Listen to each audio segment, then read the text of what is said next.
이스라엘 백성이 이집트의 노예에서 벗어나서 이제 광야의 길을 걷게 됩니다. 그런데 하나님께서 이스라엘 백성에게 이제 모세를 통해 요청하십니다. 너희가 내가 임재하는 성막을 만들라. 이 광야길은 사막입니다. 그냥 혼자 걷기도 땀나고 힘든 길이에요. 지치고 상할 수밖에 없는 길입니다. 거기에다가 성전을 만들어야 된다는 것은 굉장히 큰 일입니다. 자신들이 가지고 있는 물품도 모자르기 때문에 그것 역시도 또 내놓아야 되는 상황입니다. 그럼에도 불구하고 하나님이 그것을 요청하셨고 이스라엘 백성은 또 거뜬히 기쁜 마음으로 성막을 이제 짓고 그곳에서 하나님의 임재하심을 구하였습니다. 성막을 짓는 걸로 끝나는 게 아니라 이동을 해야 되기 때문에 또 접어서 가지고 움직여야 됩니다. 그러니까 만들 때도 힘들었지만 만들어서 유지하는 것도 녹록한 일이 아닙니다. 그런데 그 일들을 이제 감당했습니다. 그렇게 감당하면서 모세 안에 한 가지 하나님의 마음을 갖게 됩니다. 그것은 무엇이었냐면 내가 이제 홀로 이 길을 걷는 것이 아니라 내가 이제 하나님의 부르심을 받게 되면 그때 이 일을 함께 감당하다가 내가 인계를 해주고 나를 뒤를 이어서 지도자가 필요하겠구나, 이런 마음의 감동이 왔습니다. 그래서 오늘 말씀의 시작이 이렇습니다. 12절과 13절 말씀을 보면 이렇게 나옵니다. 모세가 여호와께 아뢰되 보시옵소서, 주께서 내게 이 백성을 인도하여 올라가라 하시면서 나와 함께 보낼 자를 내게 지시하지 아니하시나이다. 주께서 전에 말씀하시기를 나는 이름으로도 너를 알고 너도 내 앞에 은총을 입었다 하셨사온즉 내가 참으로 주의 목전에 은총을 입었사오면 원하건대 주의 길을 내게 보이사 내게 주를 알리시고 나로 주의 목전에 은총을 입게 하시며 이 족속을 주의 백성으로 여기소서. 하나님 보십시오. 이 백성을 이끌어가야 되는데 하나님 우리에게 은총을 베푸신다고 약속하셨고 축복하신다고 약속하셨지만 제 마음이 급합니다.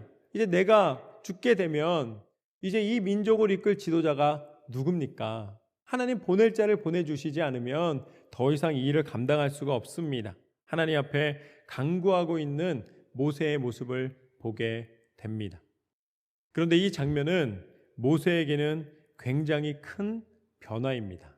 왜냐하면 모세가 이 민족에 대하여 어떻게 생각했는가? 자신이 왕정에서 이제 바로와 함께 이 왕자들과 함께 자라면서 자신의 권한이 많이 없었어요. 왜냐하면 왕의 아들이 아니었기 때문입니다. 공주의 아들이었기 때문이죠. 그런데 그가 가만히 보니까 자기 형제들이 있는 거예요. 비록 노예이기는 하지만 나를 인정해주고 나를 사랑해주고 나를 높여줄 수 있는 사람들이 있는 거예요. 그들에게는 내가 리더가 될 수 있겠구나. 그래서 이 이집트 군사가 이 노예로 있는 유대인을 괴롭힐 때에 자기 형제라는 명분하에서 그 이집트 군사와 싸움을 하게 되고 그 이집트 군사가 결국은 그 싸움 가운데 죽음을 맞이하게 되었습니다. 비록 무서운 일이 벌어진 것입니다. 물론 군인이었지만 그 군인이 죽게 됐다는 사실은 자신에게는 굉장히 큰 부담이 되는 일이었습니다. 하지만 그의 마음 한구석에는 아마 기대감이 있었을 거예요. 그래, 내가 우리 유대 민족을 위해서 이 일을 행했으니까 내 형제들이 나를 숨겨주고 보호해주고 오히려 이 일을 계기로 나를 높여줄 것이다. 나를 존중할 것이다. 내가 자신들을 위해 일한 거에 대하여서 분명히 나를 이제 자신들의 리더로 생각하게 될 것이다. 아마 그 마음 가운데 그런 기대감이 있었을 것입니다. 그런데 결과는 무엇이었는가? 모세는 고발을 당했습니다. 그리고 모세는 살인자가 되었습니다. 그래서 도망자가 될 수밖에 없었습니다. 자신의 의로, 자신의 혈기로, 자신의 능력으로 무언가를 해결하려 하였을 때에 그때 모세에게 돌아온 결과는 살인자, 도망자라는 평가였습니다. 그리고 그는 멀리 미디안 땅까지 도망가서 살 수밖에 없었습니다. 그런데 오늘 말씀에서는 모세가 뭐라고 이야기하고 있는가? 하나님, 제 홀로 행할 수 없습니다. 하나님, 보낼 자를 보내 주옵소서. 내가 죽을 때까지 내 권력 절대 포기 못합니다. 하나님, 나를 장수하게 하시고 건강하게 하소서, 이게 아니에요. 하나님, 이 민족을 위해 하나님이 보낼 자를 보내 주옵소서. 모세가 자기 혼자 행하겠다고 선포하지 않고 하나님 앞에 동역자를 구하고 지도자를 구하고 그 다음을 준비하고 있다는 것은 모세에게 있어서는 굉장히 큰 변화입니다.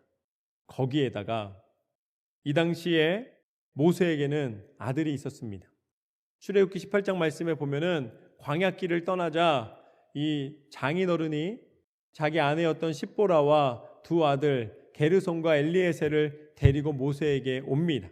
그래서 모세가 그 18장 이후에 광야 여정에서는 함께 아들들과 동행하고 있었습니다. 그것은 무엇을 의미하는가? 자기 자식 잘 되기 바라지 않는 부모가 어디 있겠습니까? 그러니까 자기 자녀들이 있기 때문에 내가 이 자리를 잘 보존하다가 지켜내다가 나중에 내 아들들에게 이 지도자의 자리를 물려줘야겠다. 가장 지도자로 세우고 싶은 사람이 자신의 두 아들 중에 한 명이지 않았겠습니까? 그런데 이제 다음 지도자인 여호수아를 세우는 그 과정 중에 단 한 번도 모세의 아들들의 이름이 거론되지 않습니다. 그것은 무엇인가? 자신의 개인적인 욕망과 욕심을 버리고 온전히 그 민족을 위하여서 하나님이 주신 사명을 감당하고 있다는 것입니다. 하나님, 이제 지도자를 보내주옵소서. 이제 동역자를 허락해 주옵소서. 내가 이 일을 좀 하나님 앞에 행해야겠습니다. 어찌 보면 모세에게 굉장히 진실한 고백입니다. 그때 하나님께서 모세에게 이렇게 대답해 주십니다. 14절 말씀을 보면 이렇게 나와 있습니다. 여호와께서 이르시되 내가 친히 가리라. 내가 너를 쉬게 하리라. 하나님, 지도자를 한 명 임명해 주십시오라고 요청했는데 하나님의 대답은 뭐냐면 내가 너를 쉬게 하리라. 이것이 오늘 말씀의 첫 번째 교훈입니다. 내가 너를 쉬게 하리라. 여러분, 우리가 기대하는 대답이 있습니다. 우리가 기대하는 해결 방법이 있어요. 그런데 하나님 뭐라고 말씀하시는가? 내가 너를 쉬게 하겠노라. 그렇다고 해서 모세가 갑자기 들어 누워서 이제 난 잘 테니까 하나님 알아서 하십시오 이렇게 말하지 않았습니다. 모세는 끊임없이 지도자로 더 부지런히 행하였고 그 일을 감당하였습니다. 하나님이 내가 너로 쉬게 하리라 말씀하신 것은 무엇이냐면 내가 너에게 응답하되 지도자 한 사람으로 응답하는 것이 아니라 너의 필요를 쫓아 내가 너에게 공급할 것이다. 이제 내 마음 가운데 근심과 걱정을 떠나보내고 내가 너에게 주는 참 쉼을 맛보라. 하나님은 우리에게 쉼을 허락하여 주시는 하나님이신 줄로 믿습니다. 우리의 마음이 분주해지고 우리의 마음이 번민과 근심으로 가득할 때에 그것을 해결하는 길은 내 지혜와 내 능력이 아니라 하나님이 우리 가운데 허락하여 주시는 참 쉼을 통해 가능합니다. 그래서 하나님께서는 예수 그리스도를 통하여서 우리에게 뭐라고 말씀해 주시는가? 마태복음 11장 28절부터 30절까지 말씀을 보면 이렇게 나와 있습니다. 수고하고 무거운 짐진 자들아 다 내게로 오라. 내가 너를 쉬게 하리라. 나는 마음이 온유하고 겸손하니 나의 멍에를 메고 내게 배우라. 그리하면 너희 마음이 쉼을 얻으리니 이는 내 멍에는 쉽고 내 짐은 가벼움이라 하시니라. 아멘. 예수님이 지신 십자가가 쉬운 길이 아니었습니다. 편안한 길이 아니었어요. 인생의 어떤 무게보다도 더 큰 무게감이 있는 곳이었고 어떤 고통보다도 더 심한 고통 가운데 나아가야 하는 자리였습니다. 그렇지만 예수님 뭐라고 말씀하십니까? 내게로 오라. 내가 너를 쉬게 하리라. 내 멍에는 쉽고 가벼움이니라. 여러분, 우리 인생에 아무리 큰 성공을 한다 할지라도 하나님이 주시는 참 쉼을 얻지 못한다면 우리는 그 인생의 무게를 견딜 수가 없습니다. 그러나 우리에게 소망이 있는 것은 예수 그리스도의 이름의 권세를 통해 우리 가운데 참 쉼을 허락해 주셨다는 것입니다. 어떠한 고난 속에서도 하나님을 믿고 나아감이 내게 쉼이 된다는 사실을 기억하십시오. 하나님은 여러분에게 약속하십니다. 내가 너를 쉬게 하리라. 여러분의 마음의 근심을 하나님 앞에 내어놓고 하나님 앞에 온전한 마음으로 믿음의 길을 걸어가시기를 주님의 이름으로 축원합니다. 계속해서 15절 말씀을 보면 이렇게 나와 있습니다. 모세가 여호와께 아뢰되 주께서 친히 가지 아니하시려거든 우리를 이곳에서 올려보내지 마옵소서. 하나님 말씀하셨으면은 이제는 친히 임하셔서 이 일을 속히 행하여 주옵소서, 이렇게 요청하는 것입니다. 그때 16절 말씀에서는 또 이렇게 이야기합니다. 나와 주의 백성이 주의 목전에 은총을 입은 줄을 무엇으로 알리이까? 주께서 우리와 함께 행하심은 나와 주의 백성을 천하 만민 중에 구별하심이 아니니까. 모세가 끈질기게 요청합니다. 하나님 행하신다고 약속하셨으면 하나님의 행하심을 속히 이루어 주옵소서. 그때 하나님이 이렇게 대답하십니다. 17절 말씀을 보면은 여호와께서 모세에게 이르시되 내가 말하는 이 일도 내가 하리니 너는 내 목전에 은총을 입었고 내가 이름으로도 너를 알미니라. 이것이 오늘 말씀의 두 번째 교훈입니다. 내가 너를 아노라. 하나님이 너의 성향도 알고 너의 생각도 알고 내가 나아가야 할 길도 알고 내가 필요한 것이 무엇인지를 안다는 말씀입니다. 그래서 다윗은 고백합니다. 여호와여 주께서 나를 살펴보심으로 나를 아시나이다. 하나님은 내 머리털까지 세신 바 되신 분이시기 때문에 내 평생의 길이 하나님의 눈앞에 있습니다. 그래서 예수님께서도 이렇게 말씀하십니다. 요한복음 10장 14절과 15절 말씀을 보면 아버지께서 나를 아시고 내가 아버지를 아는 것 같으니 나는 양을 위하여 목숨을 버리노라. 하나님이 나를 아신다는 것은 무슨 말씀이신가? 내가 너를 생명으로 사랑한다는 고백입니다. 하나님이 나를 아신다는 것은 내게 생명을 허락해 주시고 그 생명을 보호하여 주시는 그 은혜의 말씀인 줄로 믿습니다. 하나님이 여러분을 아신다는 사실을 기억하십시오. 하나님 앞에 내 생명이 있습니다. 그리고 마지막으로 18절 말씀에 보면은 모세가 원하건대 주의 영광을 내게 보이소서 요청합니다. 그래서 하나님 내가 보고 싶습니다 라고 나에게 보여주소서, 당신의 얼굴을 보이소서 라고 요청하는 것입니다. 그때 하나님이 20절 말씀에 보면 이렇게 말씀하십니다. 또 이르시되 내가 내 얼굴을 보지 못하리니 나를 보고도 살 자가 없음이니라. 하나님이 보여주고 싶지 않으신 게 아니에요.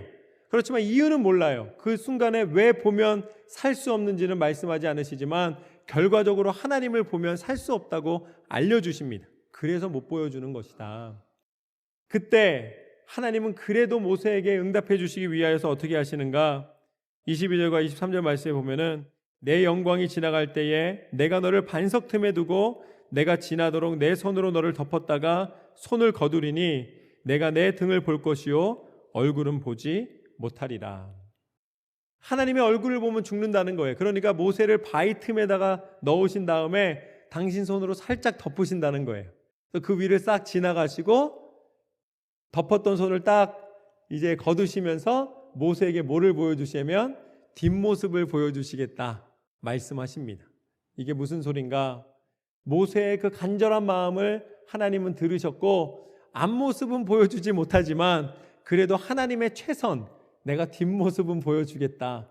모세의 성향을 알고 응답해 주시는 그 응답을 보게 됩니다. 이것이 오늘 말씀의 세 번째 교훈입니다. 내가 너를 살리노라. 우리는 생명의 길을 걸어가길 원합니다. 우리는 어디에 그 길이 있는지 내 스스로가 판단하며 나아갈 수 있다고 생각합니다. 그러나 생명의 길, 소망의 길은 오직 한 길, 하나님이 우리 가운데 허락하여 주신 예수 그리스도 안에 있는 줄로 믿습니다. 그래서 예수님은 이 땅 가운데 오신 것입니다. 예수님의 이름 외에 그 어떤 길로도 우리에게 생명의 길을 걸어가게 하신 적이 없습니다.